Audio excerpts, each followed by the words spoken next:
Tonight, we're addressing this big filthy bill that came out of the Republican Party and the White House that's been signed into law now. We're going to address that along with other hot topics. Um, but first, we'll go to our host, Mr. Derek Scott. Also, we have with us Jill Daggs, who is with the Community Unity Activist Program. Mr. Phil Air. Um, Phil, we'll let you tell us what you're doing. Also, Vanessa Brito, we'll let you tell us what you're doing also. Derek can tell us. Back to you, Mr. Vernon Watson, where you'll be watching this show on WBQP TV, Roku Fire Stick, and YouTube, of course, in our Facebook pages. But Derek, back to you. Okay. Good evening. And make sure I'm not muted. Good evening, everybody, and thank you for joining.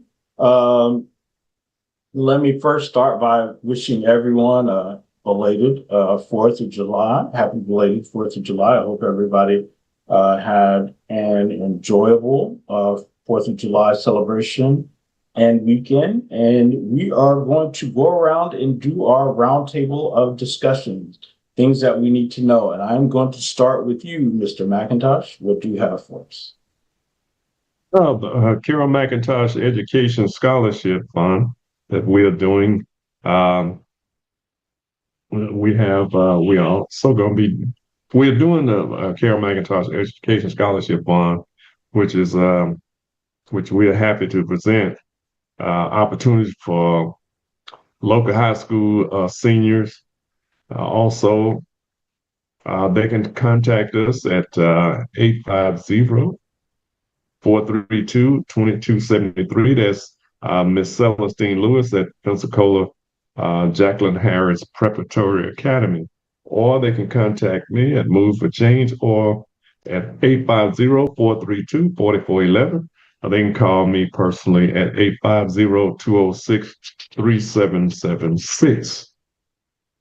The Carol McIntosh Education Scholarship is a highly selected scholarship for outstanding high school seniors from low-income housing. This year, the scholarship will be awarded to an exceptional student leader with the intent of helping them realize their maximum potential. The scholarship will receive funding for all the full costs of attending that is not already covered by other financial aids and student aid. The scholarship, to apply for it, a student should be enrolled in a full-time 2-year degree program or a 4-year degree program at a U.S. accredited not-for-profit private or public college with a GPA of 3.5 on a 4.0 scale or equivalent. Additionally, students should be enrolled full-time in a 2-year degree program or a 4-year diploma at U.S. accredited. I just read that. Any outstanding academic record in high school demonstrate leadership ability, showing through participation in community service, extracurriculum, or other activities. Exceptional personal success skills, emotional maturity, motivation, and perseverance. But we have those applications. The application you can pick up again at Jacqueline Harris Preparatory Academy and also at Movement for Change office, or as I said before, they can call us. Jacqueline Harris Preparatory Academy is 8190 Pensacola Boulevard. Move for Change is at 1603 North Davis Highway. Or you can give us a call, Ms. Celestine Lewis at 432-850-432-2273, or you can call me at 850-206-3776. Derek. All right. Thank you so very much, Mr. McIntosh. I will go next to you, Mr. Lewis Downs. What do you have for us today? Oh, just kidding. I'll come back to you unless you know. Oh, no, I just wasn't. Oh, okay. I heard Jerry say, I give it back to you, Derek, and then you went like super soft. Anyway, great to see everyone. Thank you so much. I'm going to give you some information on Okaloosa County. First, Okaloosa County DEC will be having their July meeting on Tuesday the 15th at 6:30 at our normal location, which is the NYSLA City Council Chambers. And we are encouraging other people that live in Okaloosa County to attend, to get engaged, to get involved. We need some help. We need to make sure that all voices are heard, all voices are represented. And so we are generally humbly asking you to come and see what we're all about, see what's going on. And I guess I should help with acronyms. DEC is the Democratic Executive Committee for Okaloosa County. And then on August 11th, we have the Pack the Court for Senior Airman Fortson. Again, we know the story. We know horrifically what happened. And the one thing that his mom has asked for is justice. And she has asked people from Escambia to Bay County to show up to meet outside the courthouse. They don't have the time yet on August 11th. And then they're going to pour into the courthouse like they did last time and make sure that they know that the community, and this is important. A friend of mine, Tamara, said it best. It cannot just be the Black and brown community. We are in need of everyone who knows that that could have been their son or their daughter that just answered the door and now is not here. And so we're encouraging everyone across those probably 6 counties, if you have time on August 11th, to join us to pack the courthouse. And then on August 16th, Equal Ground will be coming. They're going to Greater Peace Missionary Baptist Church.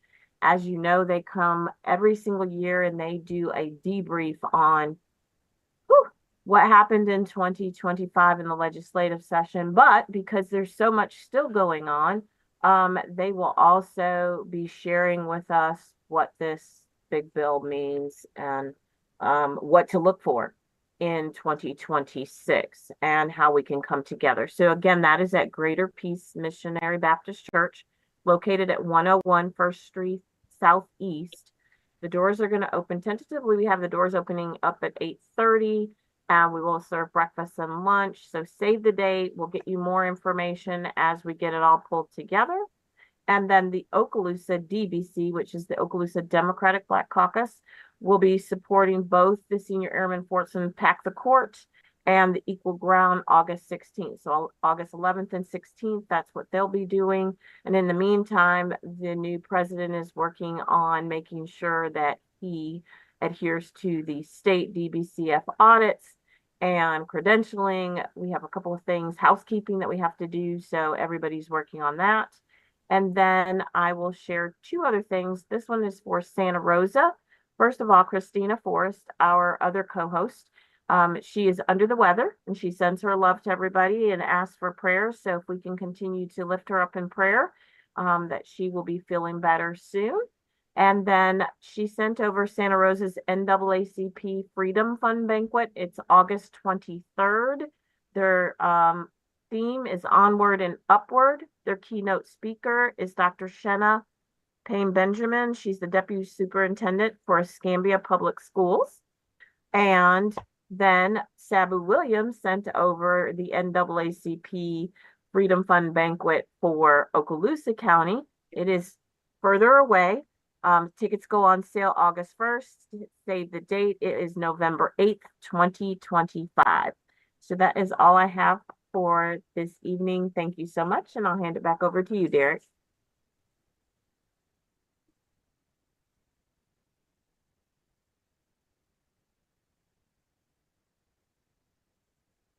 You're on mute, Derek.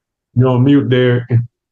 You like dancing to I'm sitting here yourself. waiting on the question. I said, thank you so very much. I'll repeat myself again. And Mr. Vernon, do you have anything for us today? No, I'm good. Okay. All right. Before we go to our guests, I want to share just a couple of things. Thank you to everybody who attended killed the bill to just say no protest this Saturday. It was very well attended and a successful event. It was at the corner of 9th Avenue and Airport Boulevard here in Pensacola. So thank you to all those who were present and available and were there to lend their voices to hear and so that people could hear what people are feeling regarding, what did you call it, the disgusting piece of trash bill or whatever moniker you gave it, Mr. McIntosh. As we move forward, just a couple of things. Now, one of the things that we talk about very much so on this show is being engaged and proactive. So we're not always reactive. Well, what I will tell you is that this Thursday, which is the 10th of July, the Escambia County School Board is meeting. They're having a workshop on a referendum. Referendum simply is to determine whether or not they go back to an elected from the current appointed superintendent. And this is a very critical workshop. And I'll give you a quote from one of the school board members so you understand why this is so important. And they want to go back to an elected position so that they can, quote, preserve our conservative values after Keith Leonard retires and a conservative can be elected. That's our only priority. So just so you know, they want to continue this path of whitewashing history, erasing books that have anything to do with people of color, LGBT, anything that is not a heterosexual white Christian male, they are trying to remove it. So it's so in order to do that, they need to go back to an elected superintendent. Many of you fought and realized the importance of keeping it at an appointed. So this is your time to go back and have your voices heard at the school board workshop. So that is Thursday, July the 10th at 5:30 p.m. The workshop meets at the Hall Center or the old Booker T. Washington High School, which is at 30 East Tahar Drive here in Pensacola. So please do everything that you can to make your voice and show up for that event. As we move forward to next week, July the 15th, the Escambia Democrats will resume their monthly general body meeting. All are welcome to attend. And that is Tuesday at 5:30 p.m. We meet at the Tryon Branch Library, which is on Langley Avenue, kind of sort of behind Washington High School and the SAM. So if you know where Booker T. Washington and Sam's Club is, just go down. There's a College Parkway all the way to it dead end into Langley, and the library is there. If you can't attend, we have a Zoom option. If you would like that information, please feel free to email Escambia Dems at ESCAMBIADEMS, Escambia Dems at outlook.com. And we'll be happy to provide that link and information for you to attend. So please make sure you're available. There is a potential John Lewis Get in Good Trouble protest and picnic that is scheduled for Thursday, July the 17th. The date and time the location is to be determined, as well as the time. So please stay tuned for more information on that. That is all that I have, and so I thank you. I'm going to turn it over to our wonderful partners with the Air Force PAC, Mr. Phil Ayer and Dr. Vanessa Brito, to tell us how you guys have been doing, what's been up, aside from throwing axes, whatever you guys have been doing. Hey there, thank you very much for having us. This is Phil Ayer, and I'm here with Dr. Vanessa Brito. We are coming to you from Miami-Dade County. Miami-Dade's not the city itself, and that's part of what we want to talk about today. So it's important for you all to know that at least one city council within the county of Miami-Dade has decided, without consulting the public, to extend the term of office for city commissioners and to change an election date from change it for an entire year. So this is causing problems because it violates a number of rules. Okay, so to to understand what's happening, we have the county of Miami-Dade, which is the big county in the south. It's not the southernmost county. The southernmost is Monroe with the Florida Keys, but the next one up is Miami-Dade County. Within Miami-Dade County, there are 32 municipalities, and the city of Miami is one of them. And at issue here is what the city of Miami has done by their own resolution to resolve that they're going to change an election date and extend the terms of sitting members of the council, which is problematic on its own, but it also has the added layer of there's a culture around here of some family dynasties staying in office, father, son, other members of the family. So we have that enmeshed in all of this. So, and you might ask, well, what about the partisan nature of this? The city of Miami-Dade the city of Miami has a Republican mayor. This county of Miami-Dade also has a chief executive called a mayor, and she is a Democratic mayor. It so happens that the city of Miami is taking this action. The state of Florida, is obviously controlled by Republicans, has come in to say what you've done is violates the county charter, and it also violates Florida Constitution, so you need to change it. Well, that's going to have to be set out in a court battle.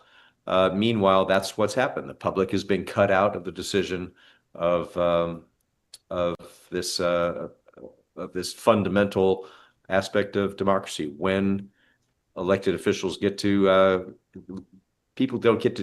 officials don't normally get to choose when they get elected. That's the people's job, and in accordance with law. So, Vanessa, would you like to say a little bit more about that? We have some other topics to talk about as well.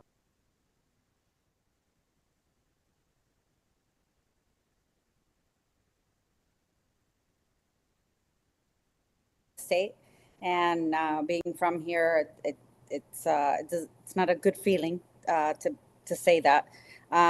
So the city of Miami, and I just want to make sure everybody understands. So Miami-Dade has what they call constitutional home rule charter. So they have the strongest home rule charter in the entire state. Their home rule provision was passed before the new state constitution was passed. So every municipality has to adhere to the county charter. The county charter currently states that no municipality is able to change the date of an election without voter approval, without a voter referendum, right? So what has happened now is that 5 people on the dais at the city of Miami have decided that they're going to move the election. So they're going to move the election date from what was now November 2025 to now November 2026, 1 year later, right? That extends term limits, so it also violates term limits for provisions, but it also means that that voters are on the hook for their salary, for those commission salaries, which is $100,000 each for the next year. So $500,000 later, we have to pick up the tab, and we never had the decision. We never had the opportunity to make a decision. What does this mean? It means that if this were to if the courts were to agree with the decision that the city of Miami made, and I really doubt that the court will side with the city, but if it does, then that sets precedent for the rest of the state to go ahead, and every municipality and every county to go ahead and say, well, we want to move our elections, we want to extend our term the next 2 years, whatever it is. And so what happens now, right? We are in a time where everything is so volatile in the country. Nationally, we've already talked about what happens if the person in the White House wants to extend his time, right? If we are doing it locally, and all politics is local, right? If this is what we're doing now, what is going to happen a year from now? So the fact that we are seeing these kind of decisions being made by both Republicans and Democrats, this resolution was sponsored by one of 2 Democratic commissioners on the City of Miami Commission. It was not a Republican, and so there are things that we really need to wrap our heads around in terms of politically what is happening and what are these power battles that are happening, and the precedent that it sets for the rest of the state and the country. And then we move on to a city like Key West, southernmost city, very small city, red city. They actually rescinded their agreement with ICE last week. Of course, the state comes in and starts to do what they did in Fort Myers when the Fort Myers City Commission refused to sign an agreement with ICE, which was threaten city commissioners and the mayor to remove them from office. So they're having a special meeting on Tuesday to reevaluate, what they're going to do. And so what the city of Key West did was they approved the 287G, which most counties and municipalities approved.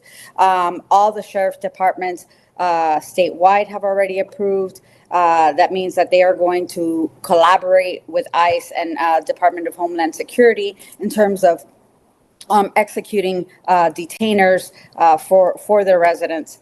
And so Key West now is in a unique position again to set precedent for the rest of the state. What are they going to do? Is the city commission going to stand up with the people? And the majority of people spoke against the ICE agreement.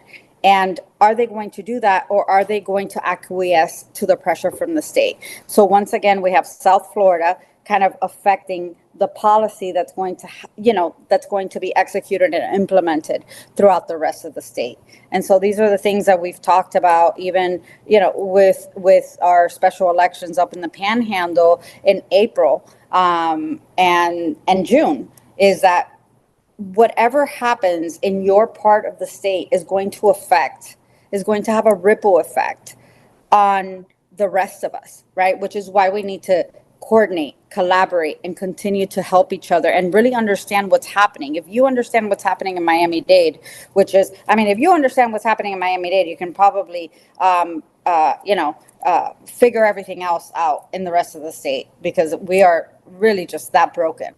But it really just highlights how important it is that we understand what is happening at the county level, and especially in these very unique counties, larger counties, almost battleground counties in the state, because they are going to really set the precedent for the rest of us, and why we need to continue to work together to understand, because whatever the decision is from the courts regarding City of Miami or City of Key West in terms of rescinding agreements or extending election dates is going to affect Escambia, is going to affect Okaloosa, is going to affect, there are only 20 counties in the state that have home rule privilege. So whatever the courts decide will set precedent for the rest of the 42 counties in the state. And what was their explanation for moving that date? That it will increase turnout if you set it with a midterm election instead of an off year. However, there in Miami, there's always a catch. So here's the catch.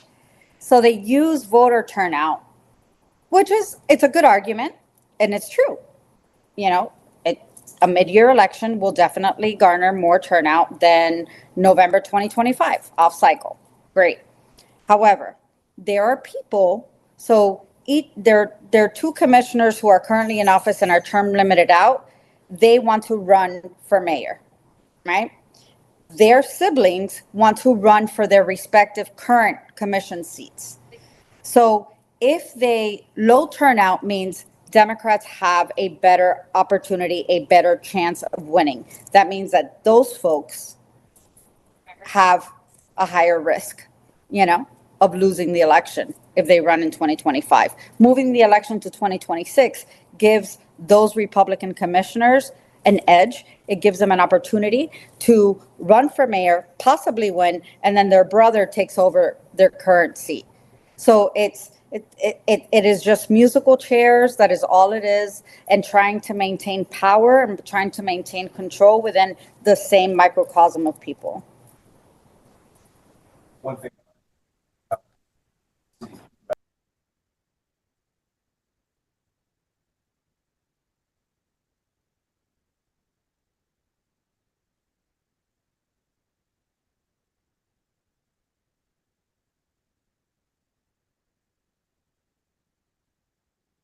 Police department will work with federal law enforcement on all kinds of things. They just didn't need a special agreement with ICE, and so they invalidated it. But the state, as normal, has taken this, pretty straightforward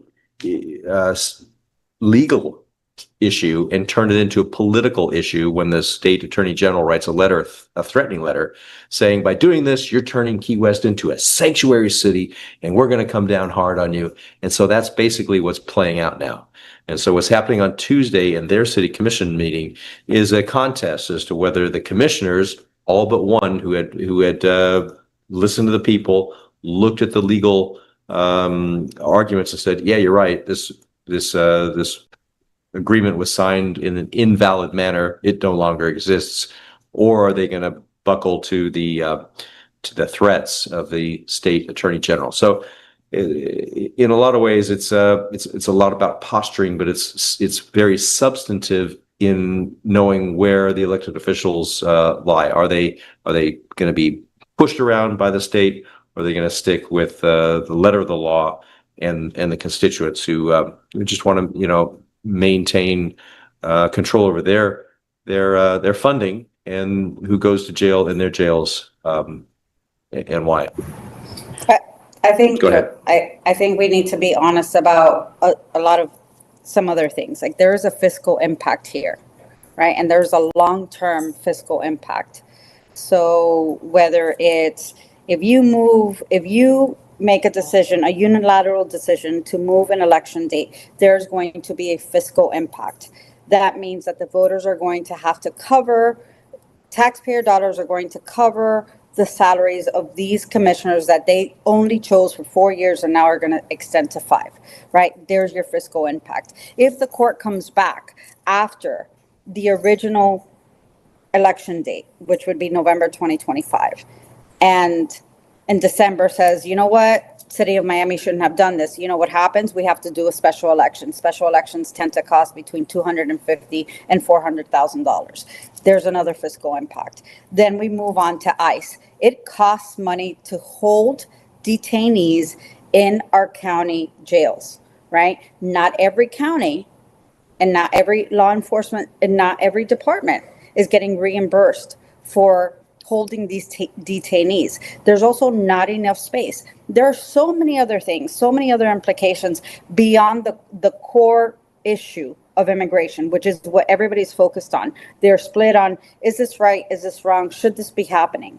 But there are implications and there are consequences that are affecting everyday people that are going to affect our county budgets now. We are in the middle of summer. It's going to affect our state budget, as we know.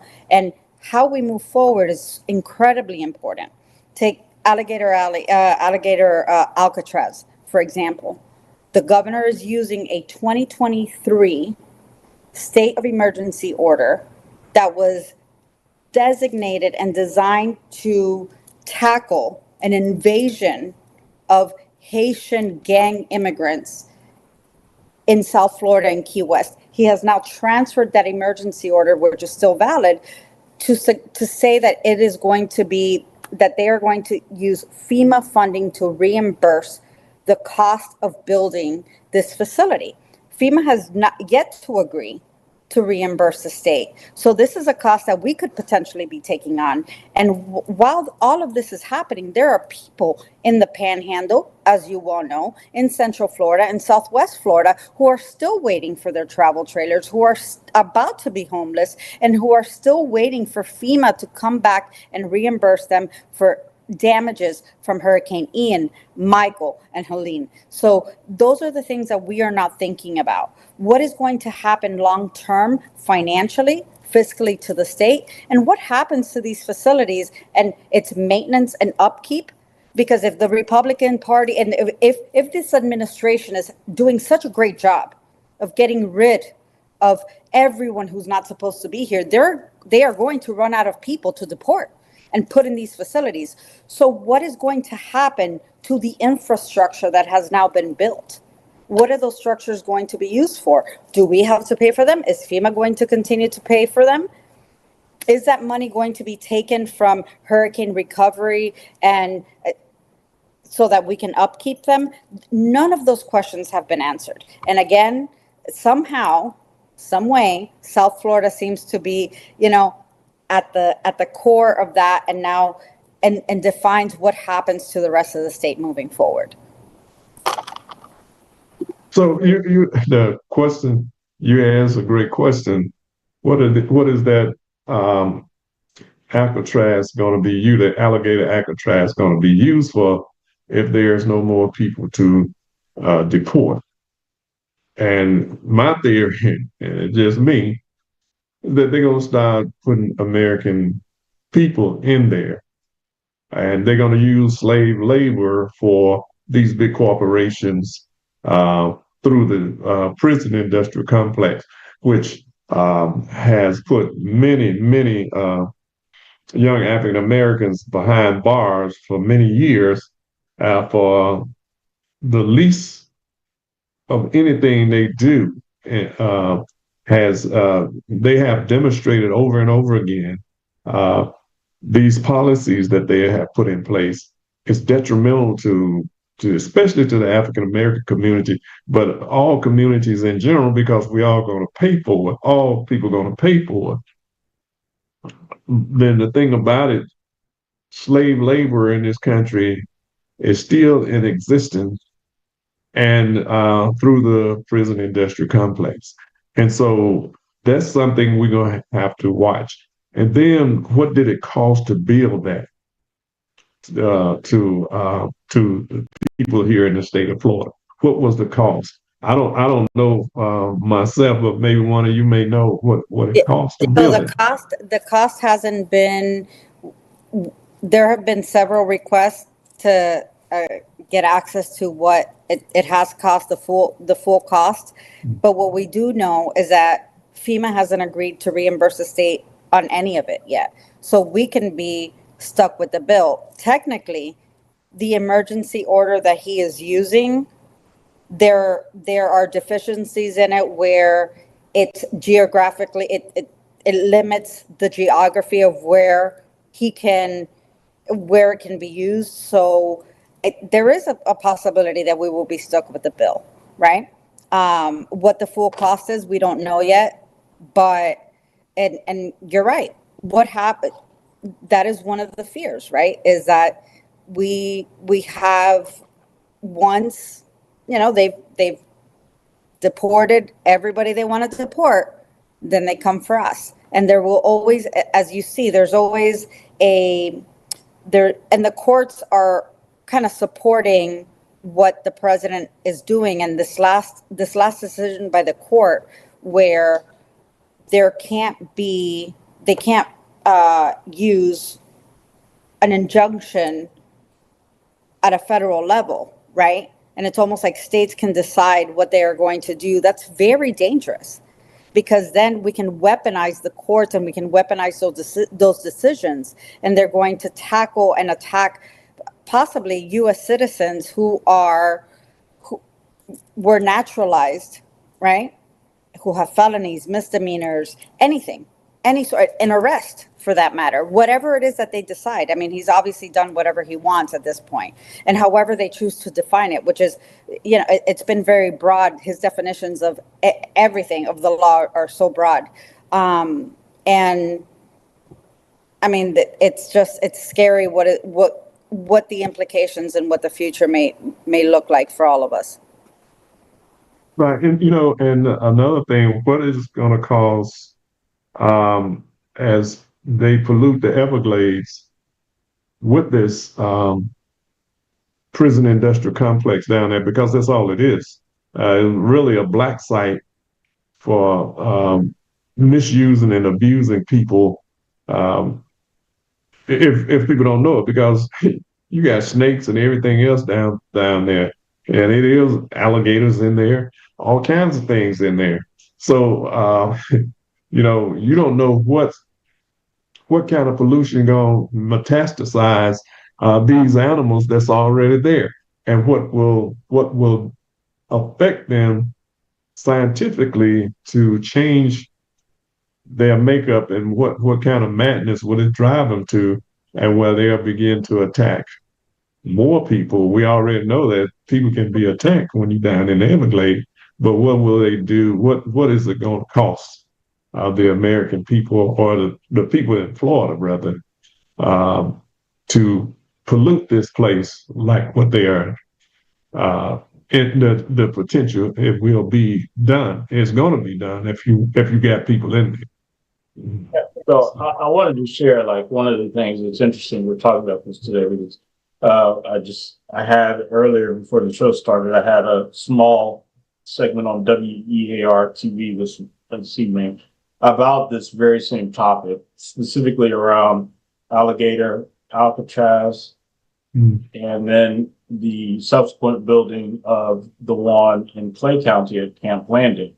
When we look at it from a cost perspective, when we talk about the cost, the estimates are looking at right now from an operating level at $450 million annually to operate this Wow. facility in Miami-Dade, or I guess it's Miami-Dade, maybe it's Collier, I don't know, whichever Collier.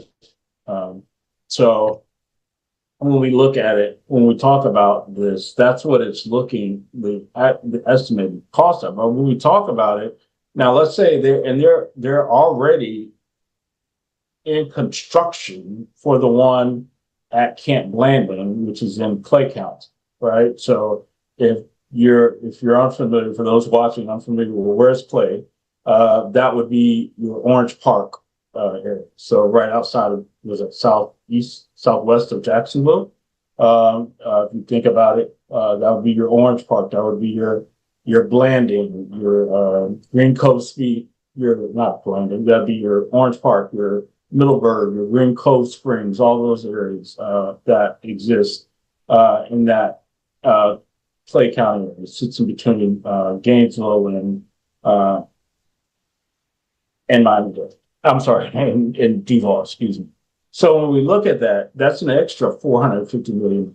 And then on top of that, the governor has communicated that they will be building a third facility in Northwest Florida. The details have yet to emerge, but like, we're not talking about just one facility. We're talking about 3 facilities at minimum that are going to be housing these people, the undocumented citizens of the United States. So when we look at it, the one in Miami-Dade, the one in South Florida, holds 3,000 people. The one in Camp Blanding will estimate to hold 1,000 people. When you look at this, think about what that looks like. They're estimating, the governor is trying to pick up at minimum 50 to 100 people per day. So if you look at what that looks like, that is going to be a taxable burden on the citizens of the state of Florida. And Vanessa was right. She talked about it being funded, being hopefully funded, but it's not completely funded. It's partially funded by FEMA's Shelter and Services Program. But to that point, that has not been agreed upon. So it's not as if we're looking at 1.3, almost $1.4 billion being totally reimbursed to Floridians. There's just a portion of that. What that portion looks like, we don't know, but that has yet to be agreed upon. So when we're looking at that, it's tragic. And you talk about the environmental impacts, there's that you talk about those things, but like, there's been some claim, and when they're talking about there's a cultural disrespect, because right now both the Seminole and Miccosukee tribes have come up against this alligator Alcatraz because of its proximity to their sacred lands. And that's something that we're not talking about. And when we look at all of this, that's $1.4 billion. There are so many other things in the state of Florida that we could be doing with this money. When we talk about we have unhoused, we have an affordability crisis, which encompasses our unhoused population.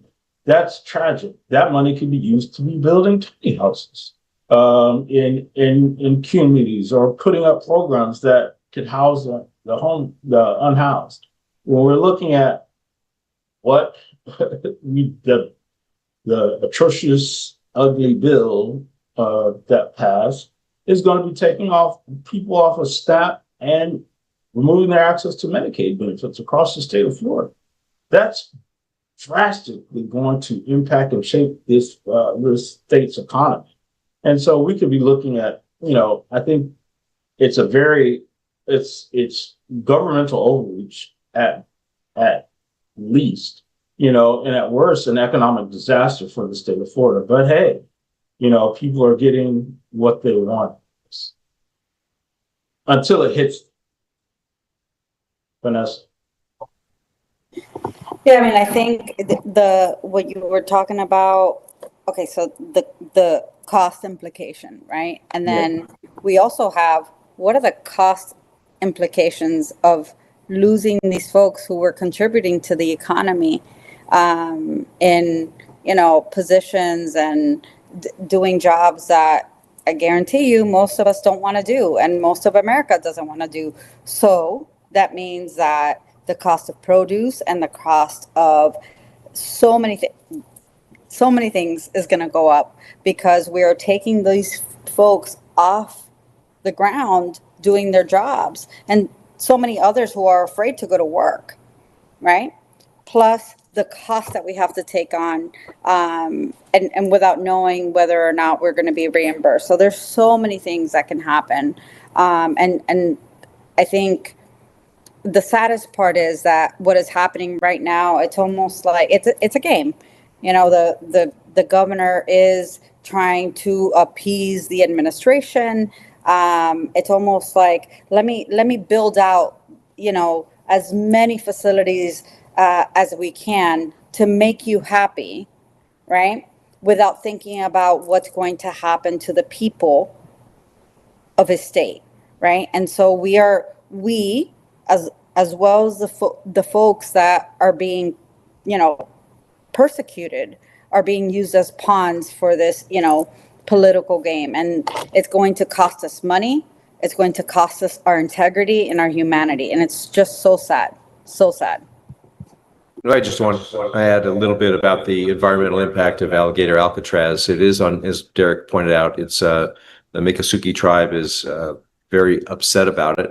It is sacred land to them. And as far as the ecological impact, it's that airstrip that is out there was once planned to be a big airport to add to Miami-Dade, or the Miami International Airport. But back in the 70s, President Nixon looked at that, and there's a bunch of environmentalists that came around and convinced him that this was a disaster in the making. So what they ended up doing was what Nixon did is he created the EPA off of the experience of what's happening at this airfield where now alligator Alcatraz is being built. So there's a long history, and there's good reason for construction to not proceed, but they're ignoring all of that. And we're just going forward with this very ecologically dangerous construction project. At one point, some Air Force people were out there, my PACs, our PACs, folks were out there for two different protests several days before the president and the governor came out to open it up. I was there when that day that Trump came in to open it. I was talking to one of the owners, or two different sources. One environmental group who said they've been counting 50 trucks a day come in with fill to fill out this the Everglades, and to make the structures have a ground to build on. And I also confirmed that with the owner of one of the big construction companies who was outside the gate with me. We were talking about it. He said, well, it's actually more than 50 trucks a day. It's 100 trucks a day he was bringing in. So that was just awful to see. Now, the folks in Miami-Dade County and South Florida generally, including the Keys, are concerned about it not just for what it does in the overall Everglades, but it has a measurable impact on clean water coming into South Florida for drinking and for going into the Florida Bay, that part of the water that's north of the Keys and south of the main peninsula, which has another economic impact into the fishing industry, the tourist industry.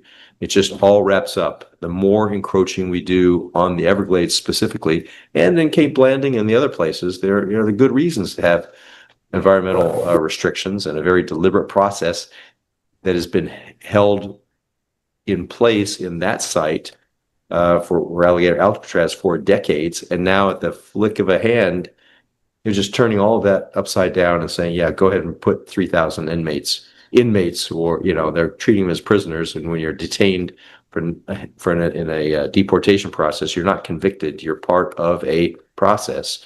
You shouldn't be put into prison-like conditions. But if you take a look at the cages there and you take a look at the structures that were built in the Nazi concentration camps, you'll see the construction is pretty similar. That's worrying in itself. When I was out there, they had a rainstorm. We all had a rainstorm, a normal Everglades rainstorm. And guess what happened? Sure enough, flooding in alligator Alcatraz. So on that level, the human habitability of their construction is just not up to scratch. ICE has been having at least 5 deaths in detention facilities in the state of Florida. And they need to slow down, figure out what's going on, but they're not going to. They're just full speed ahead, all for the political theater of supporting the extremist and hurtful and cruel, inhumane policies that are coming out of Washington. So, we talked about, Mr. McIntosh, you were talking about how certain groups will be disproportionately affected. And so last week we had a 75-year-old Cuban man who arrived in Miami in 1966. So, shortly after, Castro's revolution. And there are many people and many Hispanics who choose not to pursue citizenship. And he just was one of them. They have legal status. There's no reason to get, in their eyes, and that's okay. Our country, provides those options. But he was convicted of marijuana possession in the 80s. And in the 80s, especially if you were in Miami, you were probably convicted of something. And having something, holding something, smoking something, doing something, driving someone, doing something. It was the time. But he served his time, and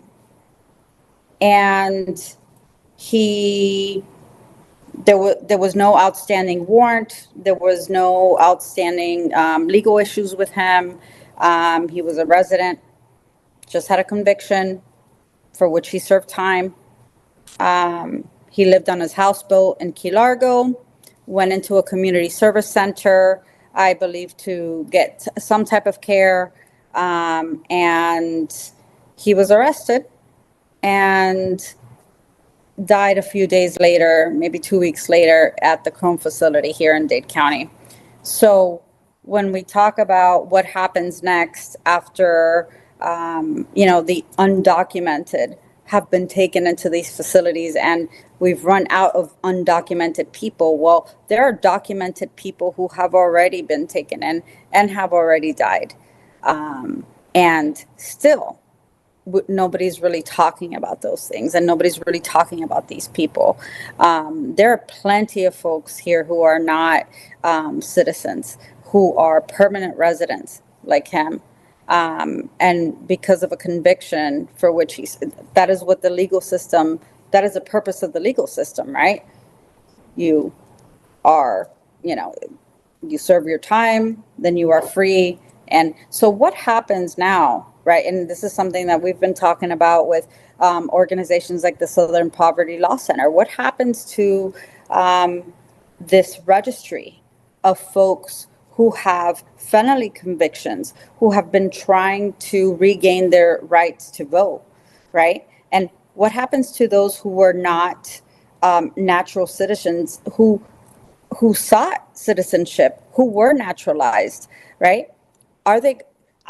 If I were one of them, I wouldn't want to restore any right.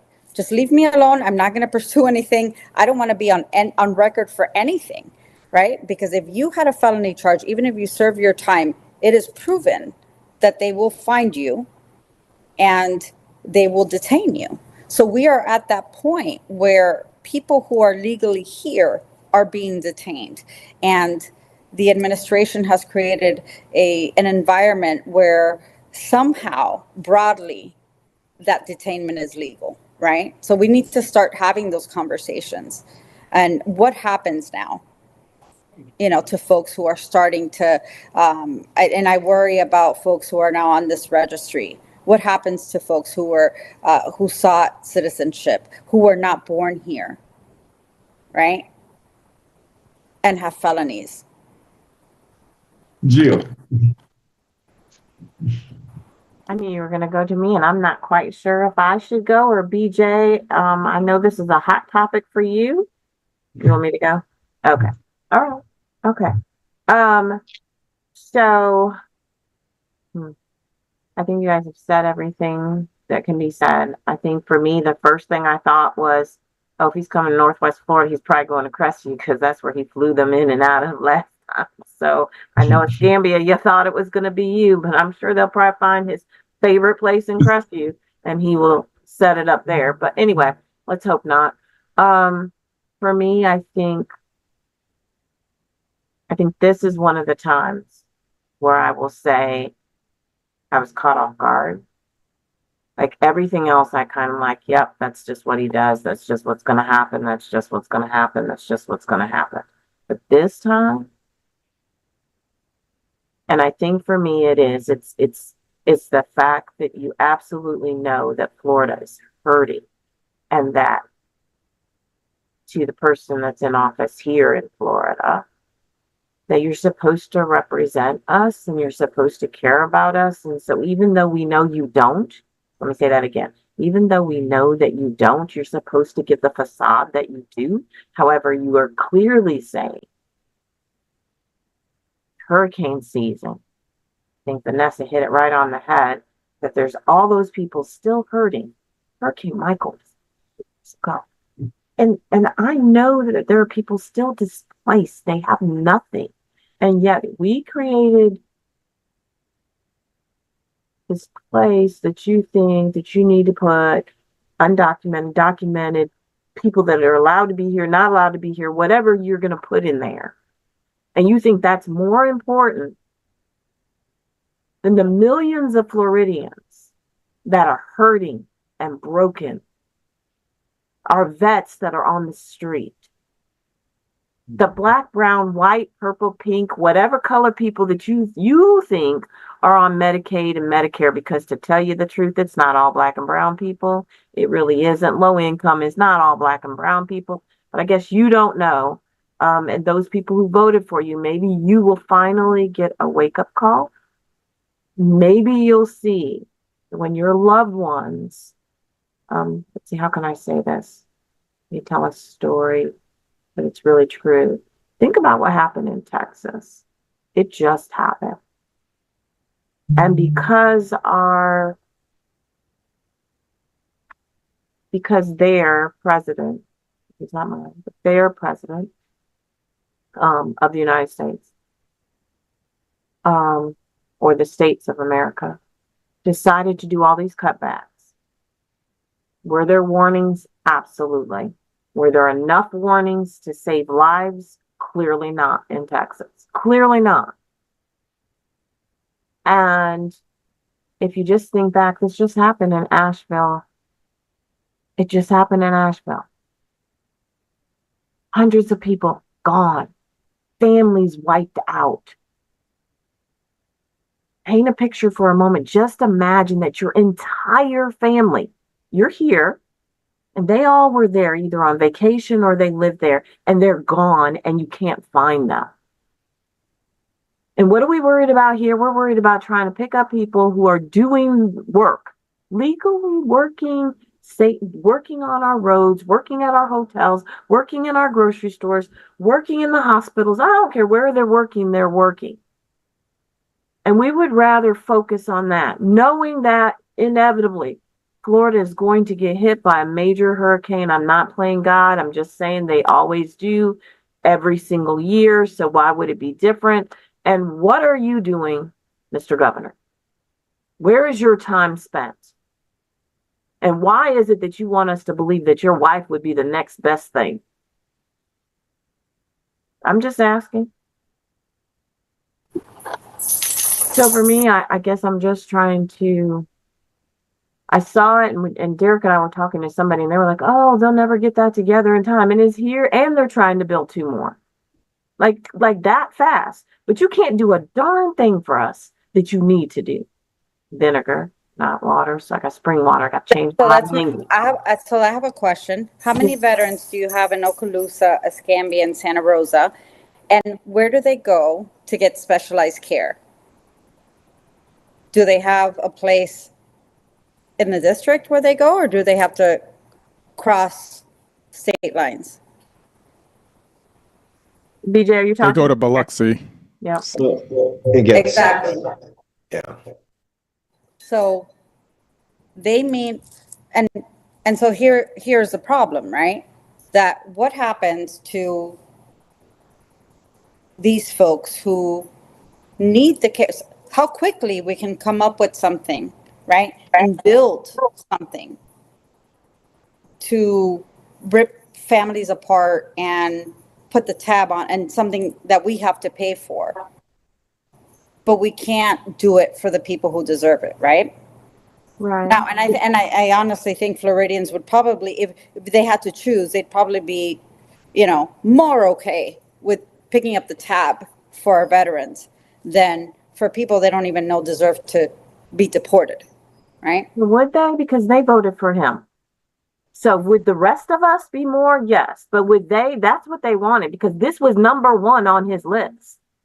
Yeah. And he's doing exactly what you all, those that voted for him, you all wanted him to do.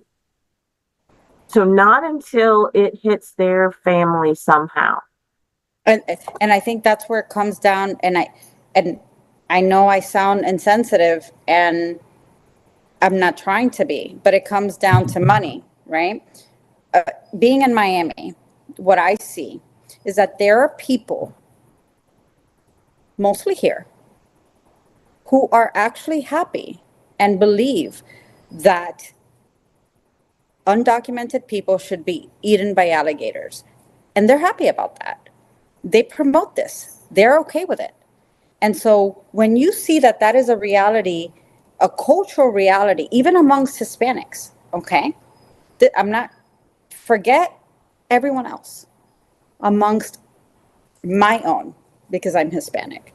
When I take a step back and see my own people are okay with this happening to folks of the same experience, of a shared experience, then that is when I say, well, we need to start talking about this issue in a different way, because it is going to directly impact them. They may not see it right now. They may think that they are above all of this, and they are not. But the one thing that will hit them is financially, right? And it sucks to say that, and I don't know exactly what the nuance or how different it is in the Panhandle, but I can tell you it's very sad here, where it is something that this is what we want. This is what we voted for, and we are happy with this. We are happy with it being named Alligator Alcatraz. We are happy with the fact that they are selling shirts. We own the shirts. We promote this. We want this to happen. It is very sad that there is that inhumane aspect that is being embraced by people who came here. Okay. You know, a lot of people don't know when the Cuban American exile community came here in the 50s and the 60s, there were things called, you know, they came with nothing. So their properties were seized. They had nothing. They had no collateral. They called, so everybody kind of settled in the same area, which is what we now call Little Havana in Miami. And they'd go to each other, and the banks would issue what they called character loans. Character loans. Things that we wish we had now, right? Oh, I know who you were in Cuba, and I know that you did this and you did that, and you're a good person, so I'm going to give you a loan. And that is how the community was able to build here in Miami-Dade County. Those same people are saying, yes, please take away these undocumented folks. They don't belong here. So it is a very sad and difficult conversation to have. And that's why we kind of, you know, go back and forth and end up talking about the economic impact, because that is where it's going to really affect everybody. That we think that that humane aspect, the, you know, people being mistreated and people being, you know, in flooded concentration camps is going to change people's minds. It's not. So I have a question. Well, one of the comment one, you talked about them wanting to be alligators. Look, that's that crazy lady, that pals around with Trump. Laura Loomer. I was about to say, Laura you ain't Loomer. narrowed it down at all. I know, right? Laura Loomer, who made the quote, and she said, hey, regarding alligator Alcatraz, her quote was, hey, at least the alligators will be guaranteed to have 65 million meals. And when I heard the quote, I was like, 65 million meals, there are that many undocumented people in the United States. 65 million is equivalent to the number of individuals who are of Hispanic and Latino descent in the country. So she has said everybody, not just those are undocumented, but she said all brown, all y'all be eaten up. Because I was like, 65, I didn't know it was 65 million people undocumented in the United States. That's a lot. But, you know, to hear somebody say that is disheartening. But to the point is not, it's not unheard of, because, you know, going back to times of enslavement, they used to throw black children in the river and be fed to alligators. They used to fish with babies. So it's not unheard of, you know, this level of audacity. I think it's unheard of in 2025. Somebody would make a comment, but making the comment to me is germane to what actually happened in the past, because these things actually took place. But here's my question, and I'm going to try to say this as honestly yet delicately as I can, because I get this all the time from people, and I don't know how to respond. With respect, you know, the big thing that people talk about, and I use it all the time, is that 2020 rally, then redone in 2025, I guess, or 2024 in Miami-Dade, where the Cuban and Venezuelan community came together and did that. Oh my God, I will vote for Donald Trump. You know, that song that they then created into a music video, right? Oh, I can sing it. Right. Like, and they did that, right? And so then you got the lead singer lady whose husband and child got round up and sent back. So, you know, for people, I guess maybe some people, not all people, but some people of color, well, I continuously hear like, well, you're a Democrat, you can't possibly think that you should be fighting for it because they voted for it. How do you reconcile being compassionate with the, well, you said you will vote for Donald Trump because you love your freedom, but he just freed you back to your point of origin. Like, how do you reconcile that, and what is the message that we can get to a more empathetic base? I So guess it's hard, but you have, so, and I have this argument all the time because people are always saying, well, they effed around, so they found out, right? right. So let them deal with the consequences. Well, no, that's not the way this works. And so, do I blame the voters for not doing their due diligence and fully understanding? Yes. But we also have to understand that there is a cultural history, there is a shared experience of tragedy within the Cuban community, right? That is what makes the Cuban community different from every other Hispanic group in America, right? That is why Miami is such an anomaly. A majority of Cubans live here. Bay of Pigs happened. They blamed John F. Kennedy. They became Republicans. And them, a Cuban American, not voting Republican or being a Republican is a betrayal to who they are as a person, to their cultural identity, and to them as Cubans, right? So that is the first thing that we need to understand. And that is why we need to speak to those groups differently. Now, I heard you say that correct. So I'm struggling trying to process that.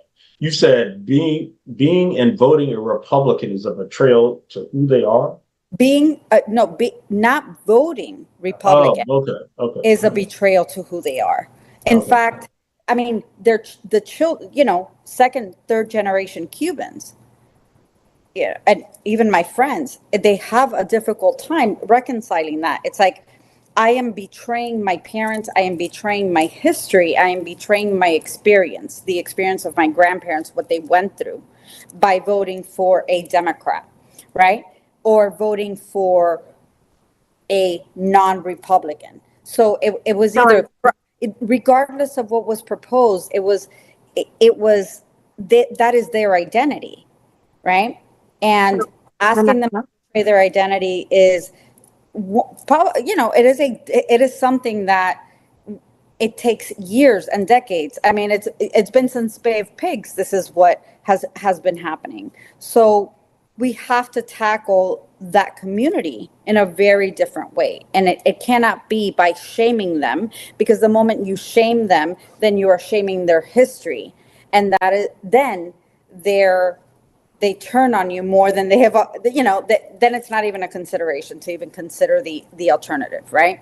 So we need to understand that and accept that there is a cultural history that we don't agree with, we don't understand, but it does define them. And that is why it's almost like voting blindly. They don't know what being a Democrat or Republican really means, but they know that voting Democrat is the antithesis of being Cuban, right? So I have a question though. I'm going to play devil's advocate. I get what you're saying, and I fully understand that from a historic point. But what is the balance between the historical, deep-rooted rationale that makes them vote Republican or vote against them versus their desire for proximity? Because when I think back to the University of Florida, and a lot of the Cuban students at that, this was many years ago, so things might have changed. I see Jill shaking, so I'm feeling that disclaimer. Did not identify as Hispanic, Latino at all. It was white. So to me, well, not even to me, what I hear people saying is that, oh, you thought you were white, and now you found out in 2025 that you were actually brown. So what is the balance between the historical rationale versus proximity, or is there? Right now, no. I can tell you at least. So if we're talking about the Cuban American community, there isn't. There's actually a rift between the old immigrant and the new immigrant. These are the folks that I'm referring to are okay with feeding people to alligators. They welcome that. Okay. Now, they even welcome new Cubans who have come here in the last decade to be deported. They are not like us. Their experience is different. They did not go through what we went through. They have no understanding. We did things the right way, whatever that way was, which was the United States setting up an infrastructure for them to become legal and permanent residents. There is a rift, right? So yes, they do not see, that is one of the traditional arguments and problems within the Miami-Dade electorate, because most Cuban Americans live here, is that they perceive themselves not as Latino. You can never say the word Latino. You say Latino and you are insulting them, because you are suggesting that they are more brown than they really are, number one. Saying they're Hispanic is accepted because that means that there is that means that their background, that their ethnicity comes from Spain, right? That makes them white. So they are different. They are above every other immigrant and Hispanic, which is funny and ironic, because Cubans and Venezuelans, Cubans and Colombians, they don't get along. They don't like each other. There has always been historically a fight over which immigrant group is the strongest, which immigrant group, has suffered the most. There's been that competitive nature, right, between these demographics. And now we see that Venezuelans kind of are mimicking the Cuban community, even though they are far more affected than the Cubans. There isn't that I am above you. There isn't that that conceptually they don't feel the same way, but they did for many, many years. Venezuelans were uplifted and they felt like they deserved better treatment. Now they're starting to see that that's not the case. Cubans in Miami-Dade, they're not seeing that. They're not being affected by any of this. I'll tell you that much. Their families are here. The only thing that they could possibly be affected by is whether or not they can send money back to the family members they still have on the island. Everybody else is free and clear here. They do not, there is a disconnect. They do not, what is happening in terms of immigration in the United States of America is not happening to the Cuban community as far as they are concerned in Miami-Dade County and South Florida. They do not, there is no connection for them. How was that the case when he removed the protected status for Cuban? Because those are new immigrants. They're not the old immigrants who came in the 50s, 60s, and 70s. These are people who came, even with, let's say Phil, right? Phil ran for Congress last year. And we had to be very careful about saying, hey, Phil's first mission was during the Mario boat lift.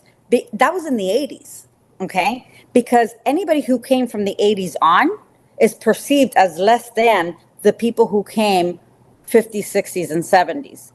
You really suffered if you came then. Now, everybody else who came for economic reasons, not because they were politically prosecuted. And it is a totally different experience, the way they see it, the way they perceive it. Even politically, it would affect him adversely when we would mention the Mario boat lift, knowing that he saved lives of Cubans who were drowning, right? And trying to seek refuge in the United States. And still that wouldn't resonate with them because there is a rift. There is a rift. So for our audience and me, what is the Mario boat lift? Just so I'm clear, because I don't know what that is. You ref, I'm like, am I supposed to know what that is? I don't think I know. That's Phil's job. Okay, good. So the Mariel boat lift happened in 1980 is when Castro decided to punish the United States by releasing a whole bunch of people out of his prisons and flooding America with these criminals. Well, that happened, and a lot of people got on boats, and Castro just sent them north. But what also happened was a lot of families decided, hey, here's our opportunity to escape. Castro and come on to America. So they also got on boats and came to the United States.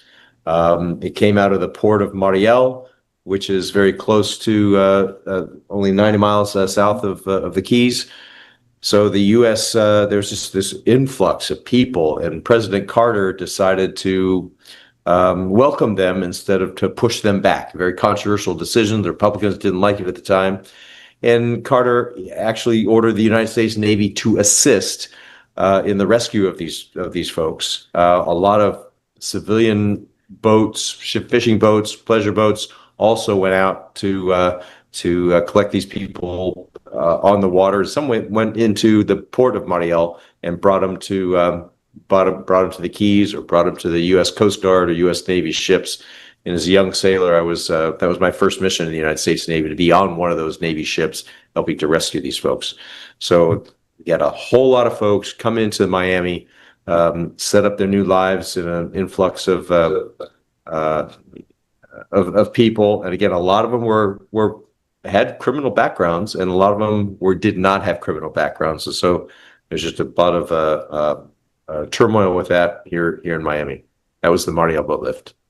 And out of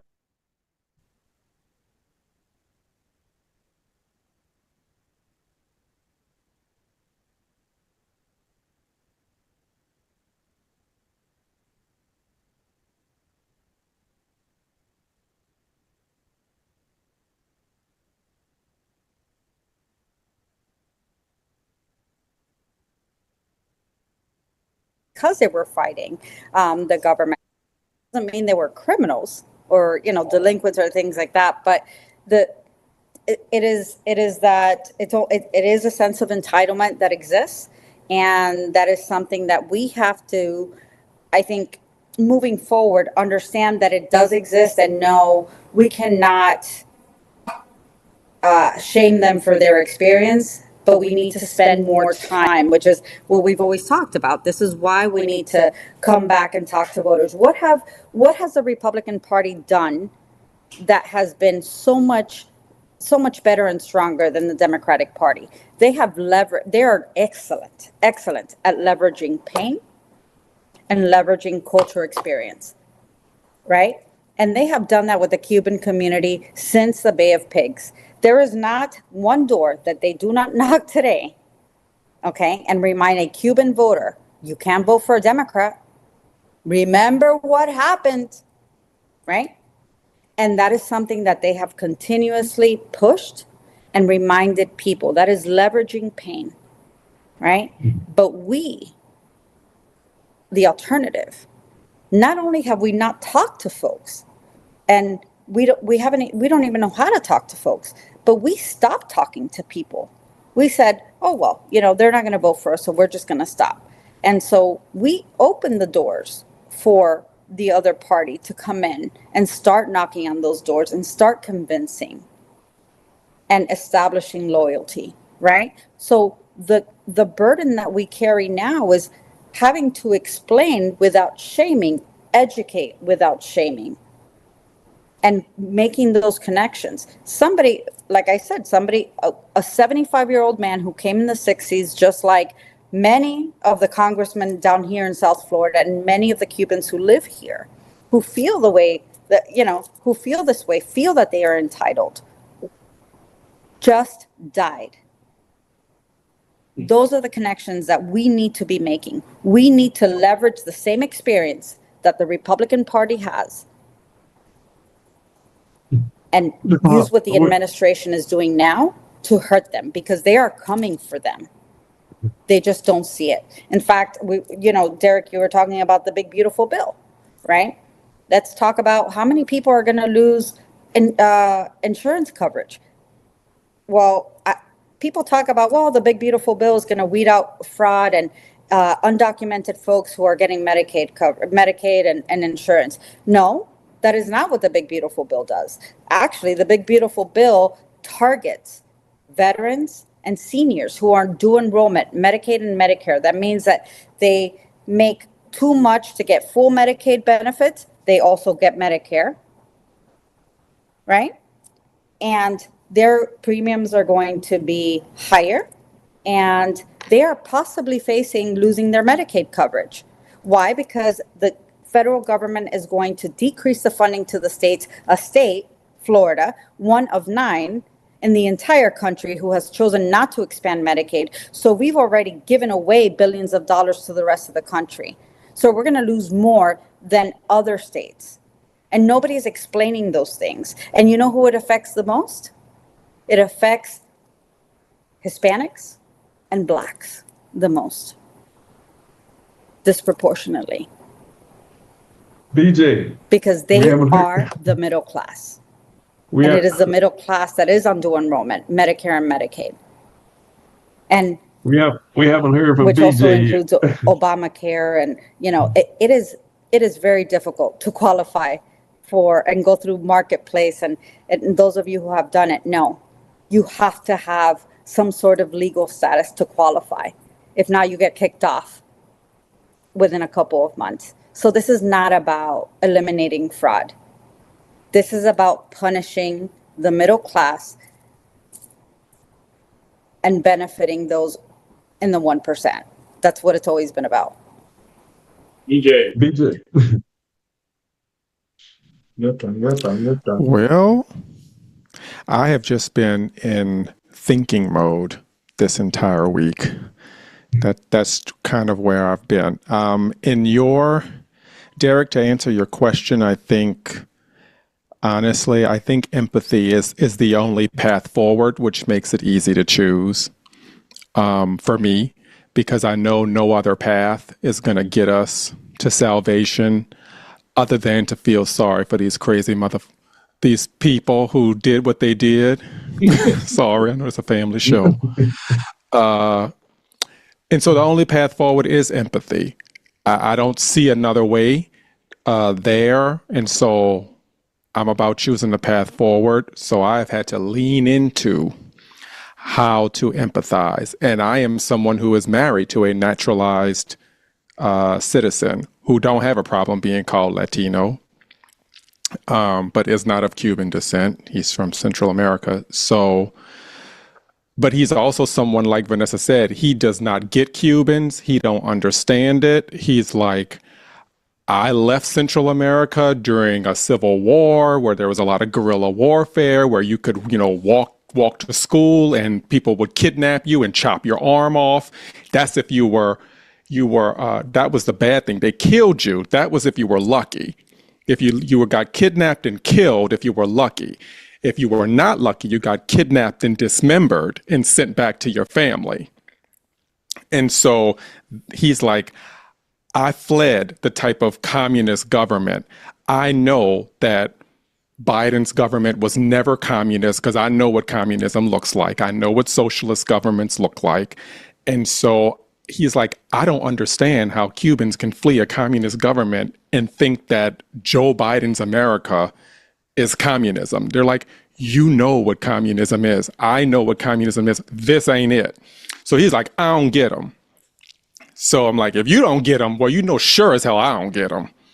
So I think it's just going to have to be something that they have to figure out on their own. I don't know if I have the space in my brain to figure out how to bring them to the other side, other than to welcome them when they get here.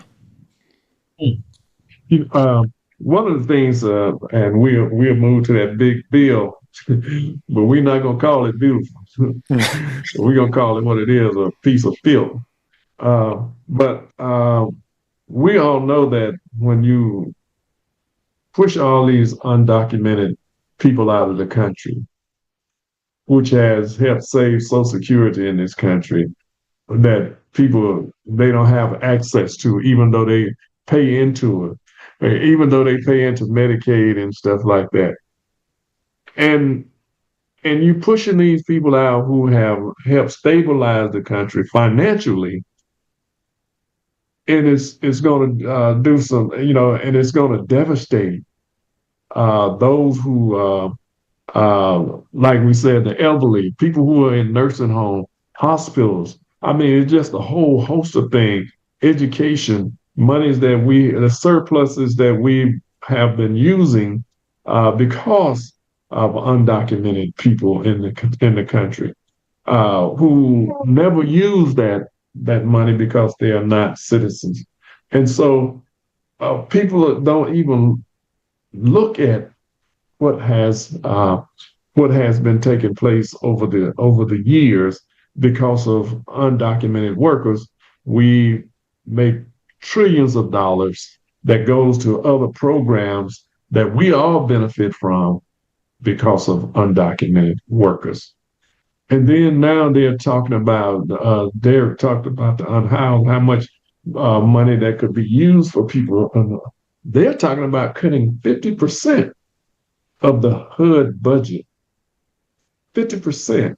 That means that people who have been getting supplement and has been living in housing areas now are going to have to pay more to live there if they can afford to live there or end up on the streets. Whole families could be on the streets in the next 2 to 5 years because of these cuts that's going to do some irreparable damage to the American people and to the psyche of the American.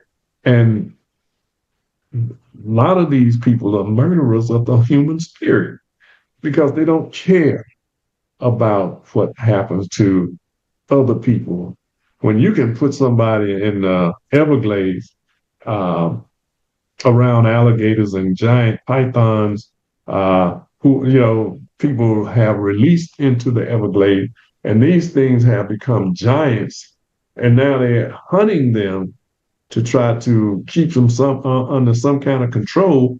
They're eating up these giant pythons are eating up certain things, certain animals that's native to that area. They're eating them up because they are so big and they have to feed so much more.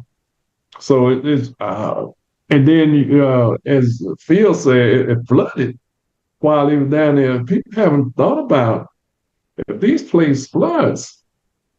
I mean, waste and everything else is going to be going out into the Everglades. You know, how are they going to treat the sewage around these areas? What kind of water treatment plants are they setting up that's going to protect the Everglades and then going to protect people who they're drinking water in those areas as well in the aquifers. So it's just so much going on. But we'll move to the this big nasty bill. Mr. McIntyre, Go before you ahead, move, Dave. I just want two things. Mhm. You talked about them being, flooding. I'm concerned because we're going into hurricane season. I am quite certain that those buildings are not equipped to withstand hurricane force winds and all that will happen. So that is a loss of life factor that we were They're, talking. they're not even Don't you built. think that that's the plan? They're Like, think tents. about who they are. That's the plan. I know, The sheriff but got on. I'll never forget. Somebody sent me that stupid, that ridiculous. I'm gonna be nice, BJ. I've been quarantined for my words that don't dare use, and so no vinegar, all sweet and spring. all fresh. So the sheriff that got on there and said, let them go because they're going to get eaten by alligators. What do you think they're doing? They're doing it on purpose. They know they're going to get hit by a hurricane and they know they're going to flood. There's no precautions for any of that. Right. It's a building. It's a freaking FEMA building that is not a real tiny house made to sustain 120, 130 mile per hour winds. It is a shed made out of metal that's made to electrocute you and to flood and to float into the Yes. alligators. That's Listen, what it's made for. they called it, they have a sign, which that's another thing. FEMA does not cover, there's so many things, but they have a sign that says alligator Alcatraz. This is a joke. We are nothing to them. Okay, we are nothing. We are a joke. We are a reality show. That we are, when people say, we're in the middle of the Hunger Games, that is exactly what it is. I mean, they have a sign that says alligator Alcatraz in the state of Florida in 2025. Come on, guys. They're selling t-shirts, and so that It's tough. It is not, we are less, and that is really what it's about, right? We are nothing. Yeah. My last point was with, if you heard the person that sits in the White House, he talked about, it seems like he's trying to walk back this mass deportation a little bit. And he talked about meeting with the person of the Department of Agriculture and how the farmers are complaining that this is not a sustainable plan for agriculture for the United States, right? And um, I don't know if you all caught what he said, but I was like, sir, he said, well, what we will do will may allow them to stay, not give them citizenship or give them, status, legal status to work, but the farmers can take responsibility for them and they'll be the farmers' responsibility. And I don't know if you all picked up on that, but I'm like, sir, Oh, I picked it up. that's slavery. I don't know if that's what you heard, but that's what that is. That's That's slavery. exactly. You Exactly. know, and he just snuck it in there like so as a like we'll just allow the farmer to take responsibility. You just said you're about to reinstitute slavery, and I feel like if that happens, we're walking on a slope that they don't even realize what's happening. Like, this is slavery, and you just legalized it in some form or fashion. It's this is crazy. And if you recall, I keep saying, and if you guys who watch our voices on faithfully, go back to 2023 and even in 2024, I said we are one election cycle away from slavery. I used to say that all the time. One election cycle away from slavery. And look, we ain't even got to the election cycle. When we just 6 barely months made it to in. one election cycle. We're 6 months in, and they're talking about slavery. I'm like, But Derek, wow. I mean, I think it's even worse, as if it can be worse than it's going Right. back to enslavement. It's even worse because now there's going to be a creation of a class of protected undocumented immigrants who can now fight with the unprotected undocumented immigrants. And so now you are doing a divide and conquer strategy by creating different types of even classes of undocumentedness. And my only hope is that these classes of people do not turn on each other, but history tells me they will. Right. Yep, you're right. Well, the 13th Amendment already have left that loophole that says if you go to a jail, you're a slave. You're no longer a citizen. You're a ward of the state. You become a slave. It says you are free except if you go to jail. And I don't think that, Jerry, But this ain't jail. the person in the White House doesn't care about any of that. He didn't I need know. the 13th Amendment. And Derek, he said it because he meant it. He didn't slide right. it in. He is who he is. He said exactly what he meant, and he said it smooth and cool because guess what? He believes we should all be slaves. And so, we benefited from it. Remember? Didn't we benefit Right. from it? Everybody, Right. we benefited from it. So he's Yeah. going to help them benefit from slavery. And he's going to even paint the picture that they're benefiting because he won't have them. The farmers will have them. So now you're Right. benefiting from slavery, and he's going to prove it. But all of us know what it cost and what goes into making a sign. It could have just as easily been a sign that said, deport criminals held at the RNC convention. That was not what those people were holding up at the RNC convention. They were holding up signs that said mass deportation. That's what the sign said. So I don't know where the miscommunication happened, where he said he was only going to deport the criminals. You could have had a sign, everybody in that stadium at the RNC could have had a sign that said deport the criminals if that's what they wanted to do. The sign said mass deportation. What did you think he meant? And the thing about it, if they had said deport the criminal, Trump would have been at the very top with his 34 count felonies. And they would have had to do him first, along with a bunch of other people that has been in prison or for violating all kinds of laws, including Steve Bannon and all the rest of that cabal that he, hang out with. Because a bunch of those people that were there had already went to jail, like that Colonel, whatever his name, General that was there, and a bunch of others who Trump pardoned after he got into office, because that's what criminals do. They pardon each other, especially when they come to power like that.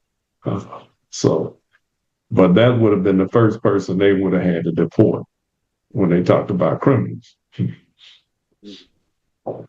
Moving on to the big, beautiful bill. Let's not use that language there. Don't keep saying Oh, beautiful. sorry. The small, ugly, filthy bill. I call it the MAGA murder budget.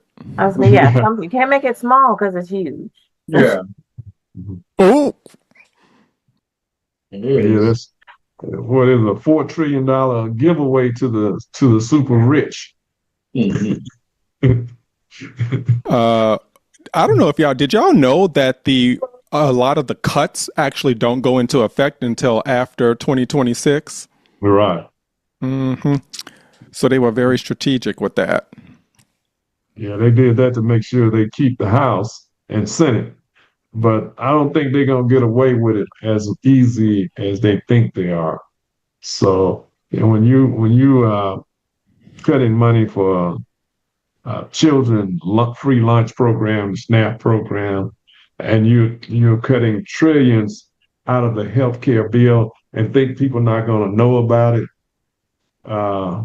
When you're cutting funds to school and housing, Medicare and Medicaid, I mean, people are going to know about this, in 2026, because people are going to be running on it, or they should be running. As a matter of fact, I think if the Democrat Party nationally has any money, they should be running those ads right by now, to prepare people for what's coming, if they have the kind of budget that they should have. And hopefully they can get that kind of money to start running those ads, at least plant the seed into people's mind for those who are not keeping up with what's going on. I know everybody don't do like us, follow all this stuff that's going on, but it's incumbent upon the party that's in opposition to make sure that people as aware of what's going on as much as possible. So, Jerry, you want them to take a picture of almost every legislator and put them up on the screen and say, don't vote for none of these. Here's the four you can vote for. Yeah. Because that's literally what they'd have to say. I mean, that was BJ, and I'm sorry I didn't get to get on your podcast that you were doing, but to me, that was the first thing that went through. You shouldn't vote for a single one of them that said yes. That should be the first thing that happens, is that they are immediately, soon as you're up for reelection, I don't care if you put your brother, your sister, your cousin, your wife in, you have to go. Like automatic. And when I saw them on the floor cheering and clapping and smiling and laughing about the bill that they done just passed, that's going to devastate the poor, the elderly, and hospitals and all that, like, these people have no compassion whatsoever, no empathy toward the American people. That most of them in most of these areas are in it. They are the representative of the constituency that's going to be hurt the most in a lot of these areas. Of course, it's going to hurt everybody, but it's going to be hurting people that have never thought about it's going to hurt them. Because if you're unable to take care of grandma after this, grandma probably will have to live with you. If you have a disabled child, how are they going to, they already talking.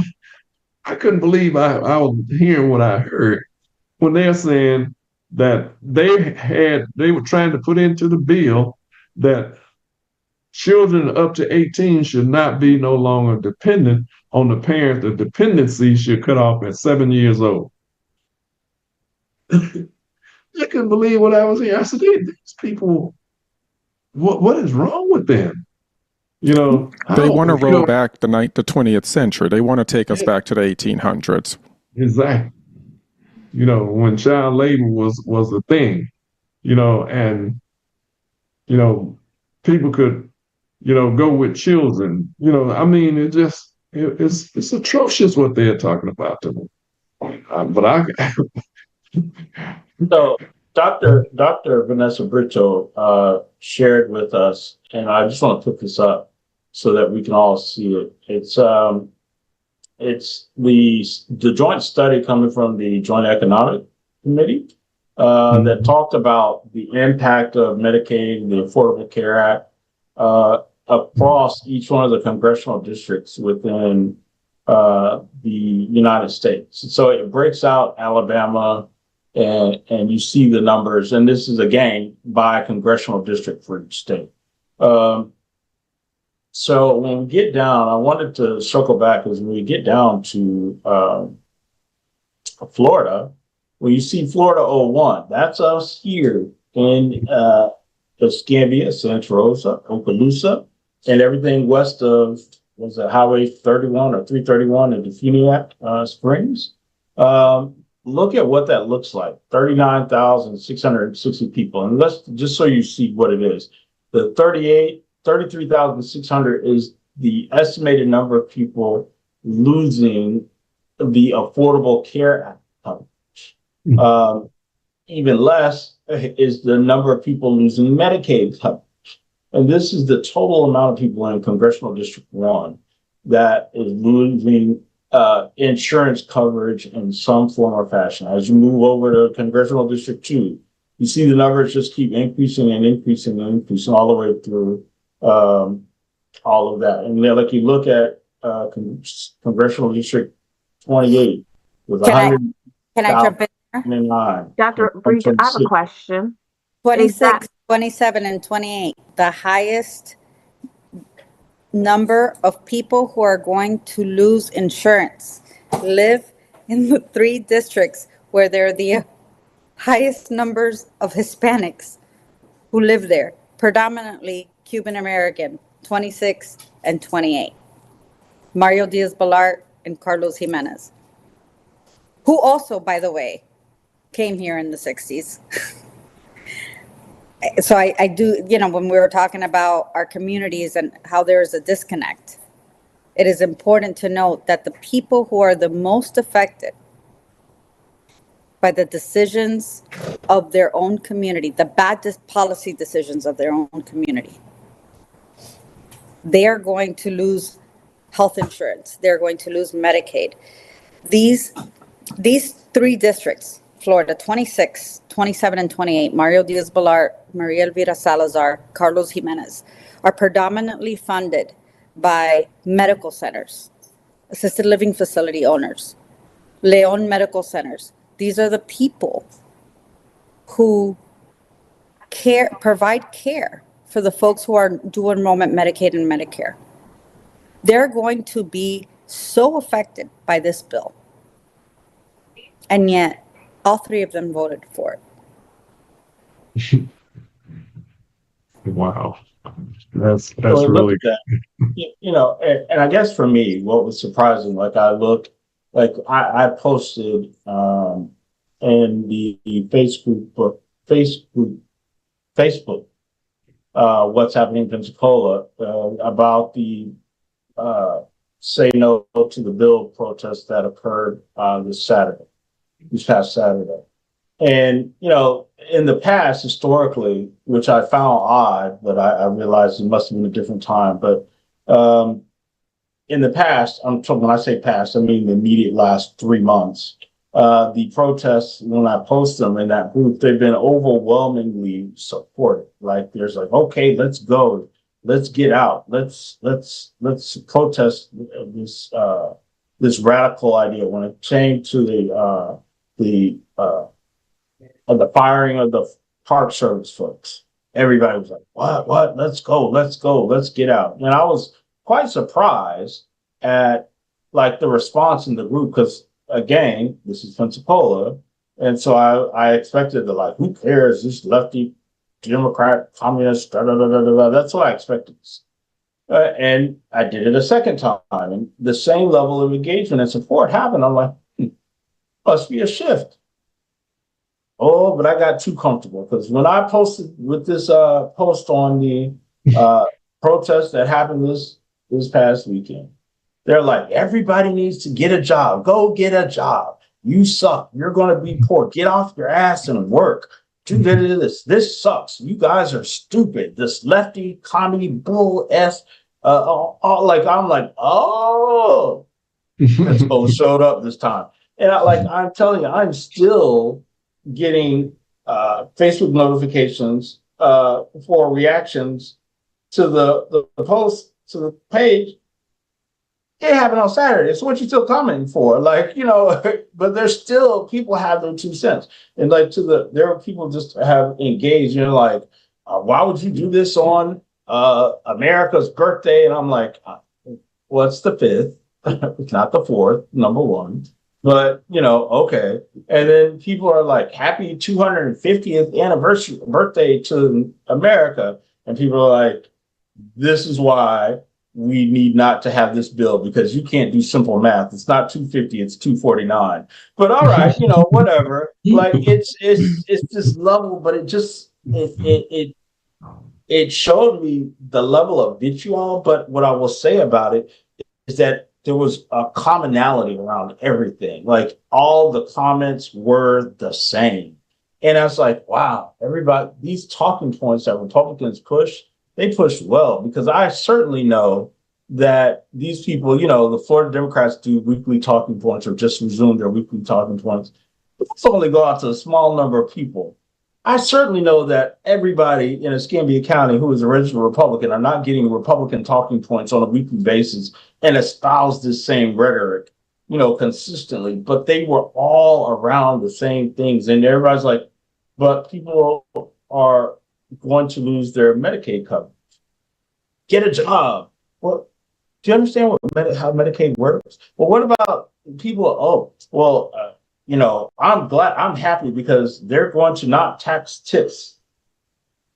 But I guarantee you, if your income is tip dependent, that you probably have your health insurance through the Affordable Care. You're not getting insurance from Texas Roadhouse, home health care insurance from Texas Roadhouse. You just don't do it.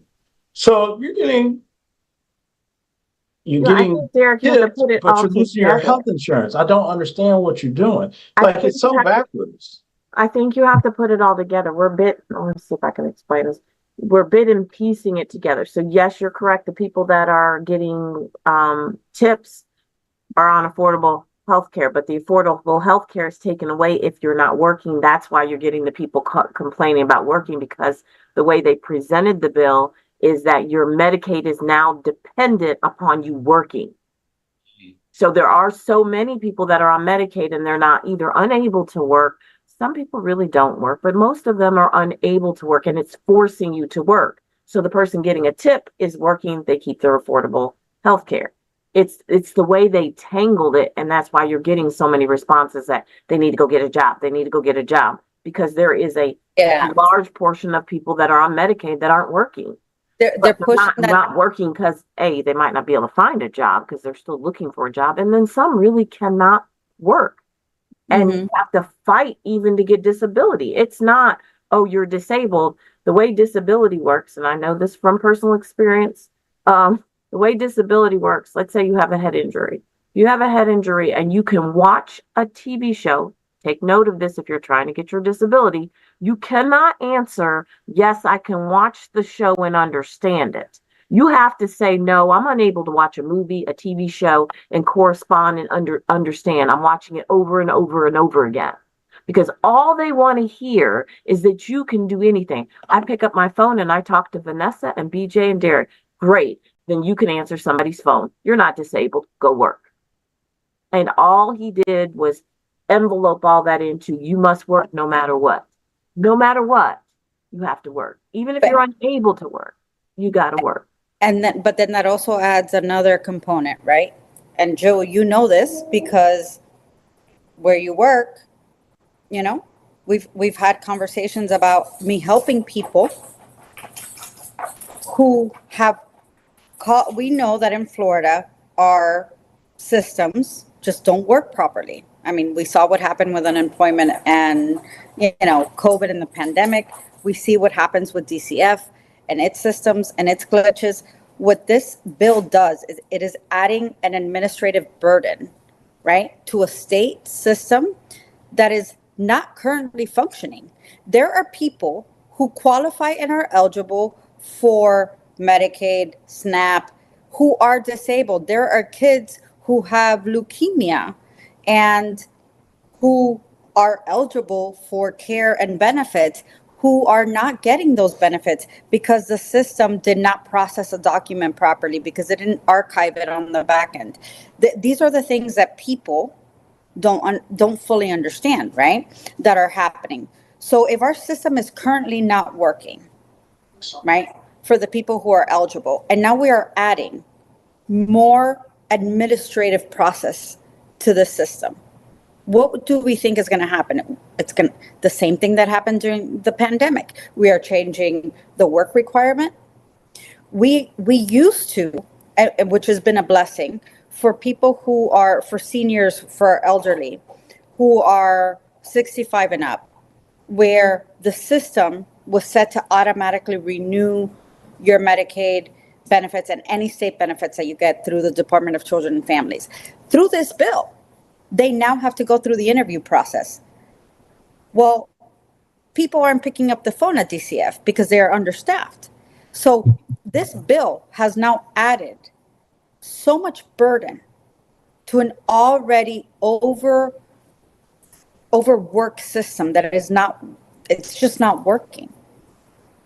That so many more people are going to, those numbers that Derek put up, that's just the bare minimum. There's going to be collateral damage here of folks who cannot get through the system, who cannot get to their interviews with DCF within 10 days, who have uploaded their documents 10, 20 times, and still they continue to be denied. And nobody is talking about those things, because we are using the rhetoric that this is about kicking undocumented people who don't contribute to the economy off Medicaid. It is a scapegoat. It is a gaslight to be able to strip states of funding that they absolutely need to keep their middle class going. Theo?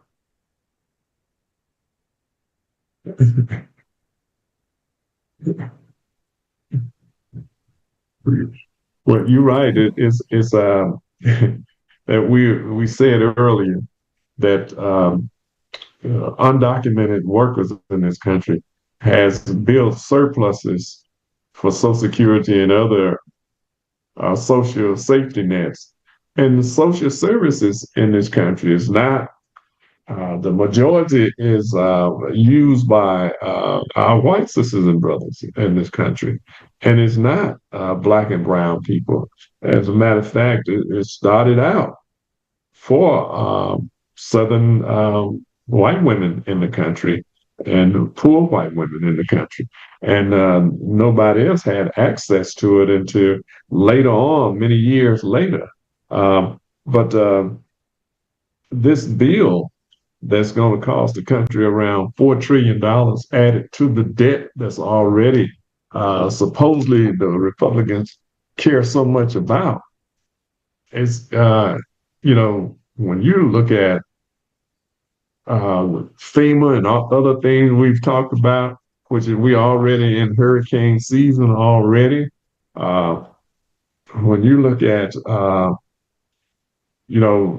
the USAID programs that has helped people around the world for years, that's being cut, which is going to cause even more people to die. And then the Supreme Court has undermined other federal courts in the country that has stopped a lot of these the madness that has taken place. environment protections programs that we had, and like said, the environment protection program started under Nixon, under the Nixon administration. So it's just so many things that's taking place, that's doing damage to the American public and the American psyche overall. Uh, BJ, what's your thoughts on this? I'm just wondering what the impacts will be on our state budget. Obviously, because I think the federal government pays 65 cents for every dollar that the state spends on Medicaid. So the state contributes 35 cents and the federal government contributes 65 cents. So the federal government contributes more, twice as much as the state does. So I'm wondering where the only way to get around that, particularly with the cuts that are coming, is through making people ineligible. That's the only way. In order, because the budget has to be, I mean, the states don't have the ability to run deficits, right? They have to run a balanced budget.